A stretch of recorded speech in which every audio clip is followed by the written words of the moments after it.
So moving on to one of the funniest articles for me, and the slop, which we all knew was coming. Yeah. But it is Caught steam. I'll read you the title so you know which article I'm about to talk about. Bros are really dominating podcasting. And that's the NPR one. The other one, podcasting's diversity problem. Yeah, that's the one I sent to the group chat. Okay, you said that one. Yeah. I said that one. That one's so funny. You're like, yeah, you forced us to do this. Preach. Not that we don't love each and every one of you, but again, it was you definitely, the entertainment industry was like, yeah, this is well, a lot of so you can make the argument that a lot of new technologies come from someone,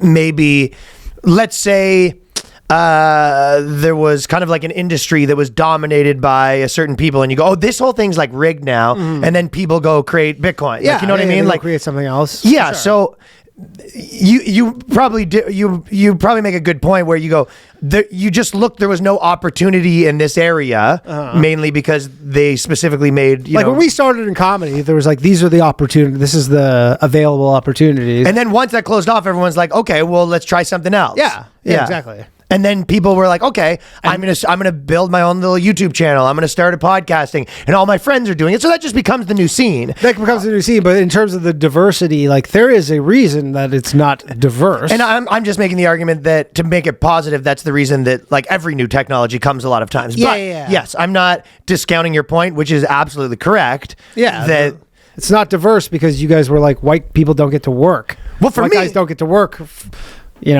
8 years ago, you go, yeah, we're not letting white guys work anymore. And you go, okay. Well, for me, that was definitely, I mean, for you as well. That was when I moved to America, for example, and I was doing shows at CBC. I actually talked to Scott Thompson. I'm not going to air a thing out, but Kids in the Hall, like legendary. But they did I think this you said before, but they did like a remake of Kids in the Hall, and his experience was not good. Yeah, and unfortunately, I watched it, and it was not good. Oh, okay. Yeah. Well, they have like a board that apparently, and this is not even from him. They had to deal with it, but everyone does. It's for real. They have a board of like a regulation board that goes through every comedy, like to make sure that it has no all the diversity check, but no like offensive, whatever, all this different random stuff, right? So, but there was definitely times where, I was doing kind of stuff at the Hard Times. I had, done all of the band stuff. I had my little cable access show, and we were just doing all sorts of different stuff. We were stand-ups in Toronto. And then I had like a CBC show. Every conversation I had was about race. Like every phone call, every conversation was kind of like, obviously we can't do it. Like, and most of the guys I'm dealing with were kind of bros, where there's a lot of people that I would deal with that were, older, and they were not, a lot of them really all in on this stuff. They were just like, how it is. The game. Yeah, this is how it is, and we want to. You'd have a manager. We want to keep our jobs, and this is what. But a lot of times it wasn't even them that made the decisions. You'd have a manager, and they're like, yeah, they don't want white guys right now. So if you want to do something, you have to you could be sort of like one of the creative leads, but like the main characters. And I kind of did that system a little bit, where you, develop some shows around like a woman where you're kind of in the background, sort of thing. We did our show. I remember we had to fill out the diversity reports and all this stuff. And at some point you just go, why would I be trying to get into an industry that's sort of I have to force myself in. You go, well, and then you kind of look and you go, comedy sort of feels like it has some like energy. So you go, I remember having the conversation so much. They had Just for Laughs and all these festivals, and it was all about, and I just remember being like, yeah, who gives a shit? Yeah. Like we were like way earlier than everyone else, kind of being like, that means nothing. Who gives a shit? It doesn't mean anything anymore, for sure. Right. So when we moved to America, I think both of us had the idea of like, we're going to build our own shit. We're going to do, kind of be part of the New York comedy scene, build a podcast. I said at the time, I go, I'm not getting an agent. I'm not getting a manager, only for touring. I'm not going to audition for anything. Even still, I've had lots of times where people want me to audition for things. I do not do it. I don't pitch shows. I'm not in the industry. I'm over here. I'm doing my own little thing. We're building a fan base, and it's worked. We have lots of people. So that's what happened. And you are right that it was like, well, why did that happen? It was like, well, it felt like there was just impossible to get in here. They're like, okay, not 90% of fucking new comedians are like white dudes. Yeah. Or black dudes, Or whatever, yeah, but for sure. And dudes, that's for sure. Dudes, for sure. It's just not represented in... It wasn't, yeah, you go, well, I'm the group that they're trying to have less of, and there's way too many. Yeah. And the audience was still like, I remember, Comedy Central, you'd go on their Instagram page like 5 years ago, and they flipped from posting, just like Bill Burr and Dave Chappelle, and they're like, here's all these new diverse people, and everybody hated it. Oh, yeah, the audience was like, we don't like this, though. Like, there was very much where they were trying to shoehorn this shit into them, and they're like, but we don't like this. So there obviously was this opportunity where you're like, yeah, there's all these people who are not happy with comedy right now, and so you can kind of just circumvent the original and just meet them where they are. Yeah, so it is so funny to have that where you kind of like, but okay, now they're mad about it. We're going to take... Well, sorry, say that again? I'm just saying now they're mad about it. Yeah, and more importantly,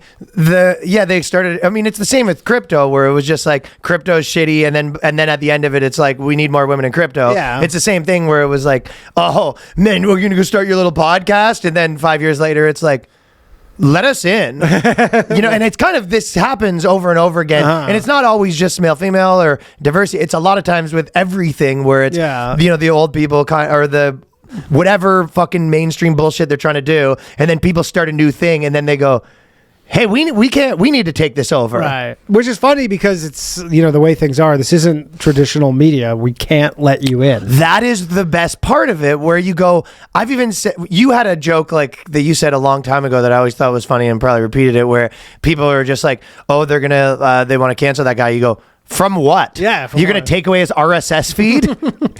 Right? You go, hey, you can't. Do what? Yeah. And you go, what are they going to do? Come to me and be like, hey, I need you to put a girl in the Boyscast. And it's just like, no. No, but we can't call up YouTube and be like, hey, there's these young, new, diverse creators. Can you make their podcast pop up? Well, they are in other countries. That is a big part of what actually, they're doing. the Canada stuff, apparently. They are trying to do that. They did announce a thing. They're like going full CanCon with YouTube. But this is the scam that a lot of these countries have, where they go, you have to have a full, and this was this bill that people were trying to fight, because essentially they go, and it's not just Canada, like I think London's doing some version of this, but it hasn't made it to America, which is why it makes it hard to do on a broad scale, and it doesn't work, because if you don't get America on board, you can't pull these scams. Right. But the reason why it's interesting is they kind of... they go, hey, we need Canadian content, so you have to make the homepage and the algorithms like this much Canadian content, which is hard to do. But more importantly, then they go, if you want to be included as Canadian content, here's a list of things we need from you. Right. If you want to be on this list, and you got to fill out all this paperwork and just all this. Well, yeah, and you got to kind of talk about what we want to talk. About. But that's what they're talking about. Is they're going to, that if you live in Canada, your algorithm will just change, and it'll just be all this Canadian content that's worse. Yeah, and Canadian content that meets that requirement. Like, I bet you our podcast is one of the biggest podcasts in that country. Yeah. And they would not probably include us. Hell no. Right. So it's a scam.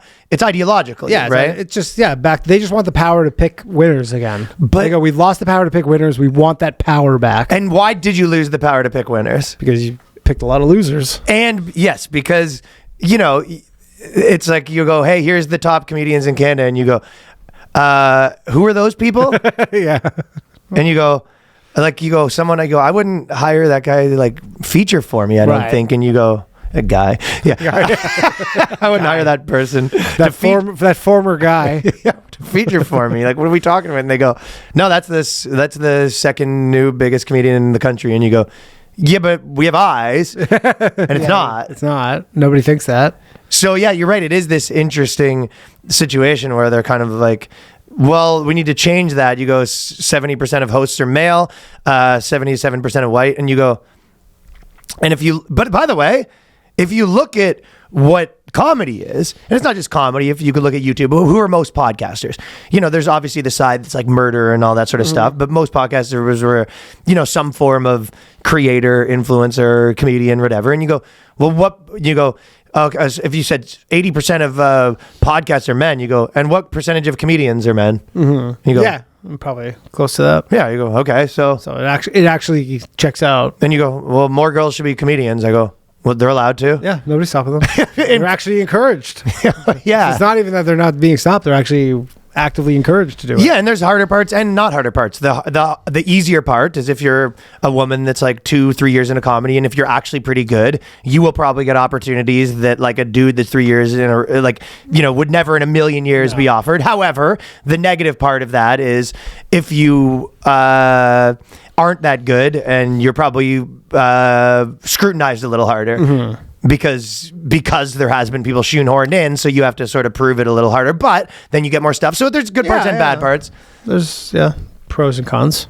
But interesting that we kind of knew this would happen the same way that happened with Bitcoin, the same way that happens with YouTube. Of course. The same. We're getting the smear pieces, been like it's not diverse enough. But the truth is, you go look at Outliers if they just want us dead. That's all they want. It's the only acceptable thing. They go, why won't you guys just fucking die already? I mean, they go away. Yeah, they literally just go away. But when you leave, if you leave people to their natural devices, and you go, hey, there's jobs where you have to kind of go be your own boss. There's no guarantees. There's no, you know, there's no, you can't say if someone starts a podcast, you're going to guarantee this much money. And it's a, you know, you're going to say, yeah, you're gambling right now. Lo and behold, things where you're gambling, entrepreneurship, you get more men. Like that's just what it is, you know?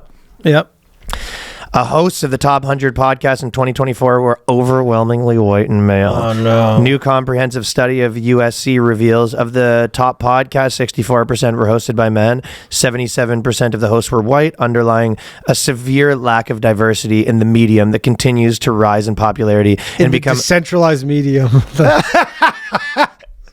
That is the story. Literally, there's no black people who are being prevented, like, from starting a podcast. Right. There's no anything. Like nobody, it's never been easier. You need $200 worth of equipment. Like I know plenty of people who literally film their podcast with their phones. Yeah. And you need like a little bit of audio equipment, and you're like, there you go. You have a YouTube channel, you're good to go. And that's have at it. Go. Yeah, go do a podcast. And they're like, well, why aren't we being funded? You go, that's not how it works. You know, it's not a job. Yeah, it's not a job. You don't get money for it. Like, they expect me, like, yeah. Well, and again, in Canada, there probably is a bunch of people who are like, yeah, the CBC gave me $50,000 to do 10 episodes of this dog shit podcast. And who got that money? Of course. Yeah. Not anybody that resembles us, that's for sure. That is for sure. But that's why this stuff in some ways doesn't make it kind of makes me it always, for a long time, it's made me laugh more than it ever made me angry, because you're just like, and what are you going to do about it? Yeah, nothing. Yeah, I mean, definitely. Well, this is what we need to centralize the decentralized parts of the internet, and you go, try. Yeah, go ahead. I mean, this is what they're doing about it. They're writing these little fucking articles. I guess what you can do is sort of shame women into listening to, you know, supporting each other more. I guess. But again, like, there's a lot of good women-run true crime podcasts that I'm sure have no fucking shortage of listeners. I mean, Candace Owens is pretty up there. Yeah, and, you know, there's all the... They want more. I got you. Loud and clear. More of that. More of that. Gotcha. Loud and clear. Oh, no. Nothing. So you guys must love Candace Owens, man. Oh, you guys hate Israel, too? All right. Cool. Let's do this. Yeah. But this, to me, is inevitable but hilarious. Well, they're gonna get really mad when the crossover goes back the other way, where they're like, I know. Oh, that's when they're gonna get really pissed. Like, I saw something where good point. Dude, Netflix is starting to buy podcasts that they're gonna like show in Netflix. Like, they're trying to. Well, that's when they can actually take it back, because they can control what those purchases look like. Yeah. But and obviously they're gonna offer huge sums of money. But Netflix wants, like, I think they're buying some of the Ringer podcasts, Bill Simmons, and they're trying to buy a bunch of starting podcasts with sports to put them on Netflix. Yeah, essentially as like, you know, TV shows, essentially. Yeah. That's when these people are going to get real upset. They're like, wait, you did your own thing and then it worked? Yeah. What? I mean, this is you kicking someone out of your party and then getting furious when their party is better. Yeah, their party's better. You know. And then people from your house want to leave to their party, and you're like, we need to shut that party down. Yeah. And then, you know how not diverse that party is? What they want to do is call the cops and be, but they want to call the cops and say, hey, you need to shut that party down. But in this scenario, there's not really any cops. No, there's no cops. The cops are like, there was no crime committed. I don't know what you want us to do. We're at the party right now. It's a pretty fun time. They have White Claws at the party. What do you guys have? And goes, non-alcoholic beer. Sorry. It actually would be the opposite party scenario, because you'd call and you'd say, this party's amazing. You go, why? You go, tons of chicks. They're all mean, though. It's a complete opposite. Yeah.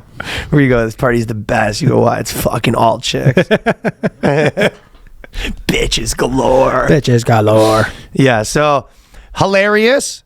And they all moved together. So the Rap, NPR, all these places. They got their marching orders. They got their marching orders. There's 40, but it's so toothless. I know. Because what can you do? Just all they know. What are you going to do? All they know how to do is complain. So they're doing their part. But who are you complaining to? There's no manager to complain to. Yeah, exactly. They're like, we used to be able to cancel stuff. And you go, well, those people had bosses.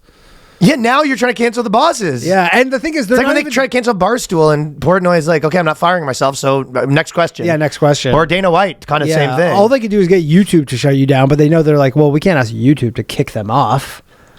It's hard to do it. They didn't do anything worthy of that, so they're like, they would just complain. I don't know.